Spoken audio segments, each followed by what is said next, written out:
This is the game between Nordibek Abdusattorov from Uzbekistan, playing as white, and then for black is Grandmaster Fabiano Caruana from USA. Okay, so let's check the game. Let's analyze the game. Okay, so Nordibek played C4, English opening, and then Fabiano played E6. Okay, knight C3, and then D5. Okay, controlling the center. D4 by 1, and then knight F6. Okay, C takes D5. Important move, no? C takes D5. The idea here is after E takes D5, the position is very equal, but it will lead to a very sharp um, line. Okay, so bishop G5, and then bishop E7, E3, and then H6. Okay, so bishop to G5 before playing E3. So this bishop is outside of the pawn chain. Okay, so bishop G4 by Fabiano Caruana, attacking the queen, queen C2, and then castle. Okay, E3 attacking the bishop, bishop E6. Okay. So playing solidly, protecting the D5 pawn. After knight F3, knight E8 by Fabiano Caruana. So what is the plan? Fabiano wants to exchange the dark squared bishop.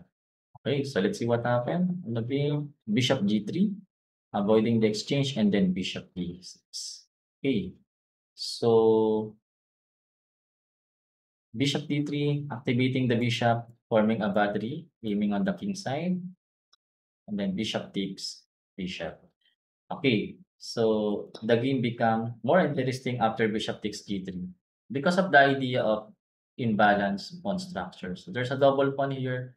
So most probably white gonna castle queen side, then planning to attack the king side castle position of Fabiano Caruana. While Fabiano Caruana will counter here on the queen side. Okay, so knight BD7, G4, okay, using pawn storm, attacking the black castle position, and then C5 right away. So Fabiano Caruana counter on the queen side immediately. And then after castle, that is a mistake because after this capture, the C5 is open. Okay, rook C8 is also a strong move. Okay, so planning to tap on the C5. Okay, so G5 immediately. So guys, it's a race of attack, no? When there's a opposite side castle position, it's a race of attack. So the position is becomes sharper and sharper. C takes D4, C takes D4. Wow. Okay, so mistake by Fabiano Caruana. H takes G5. Okay. So the best move here is keep on putting pressure here on the queen side. Okay, so G4, G3, and after that, Nordebek sacrifices bishop. Okay, interesting move. So instead of accepting the sacrifice, Fabiano played queen to F6, counter play, attacking the bishop and the knight on F3.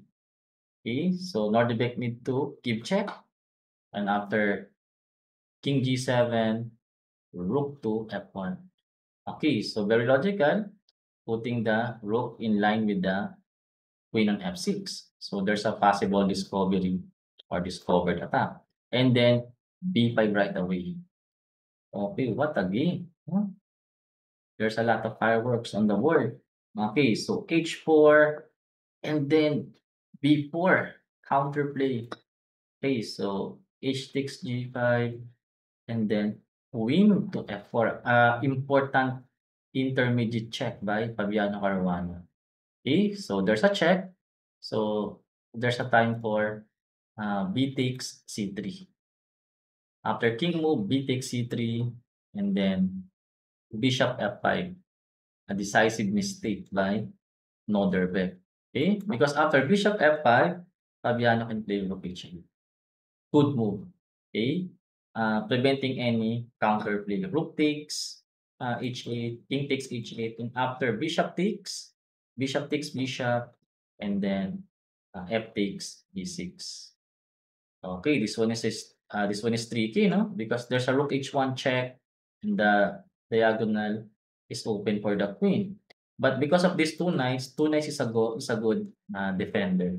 Okay, so after rook h7, king f8, and then there's no more continuation of attack for white. So after knight f6, uh, Norderbeck Abdusataro resigned.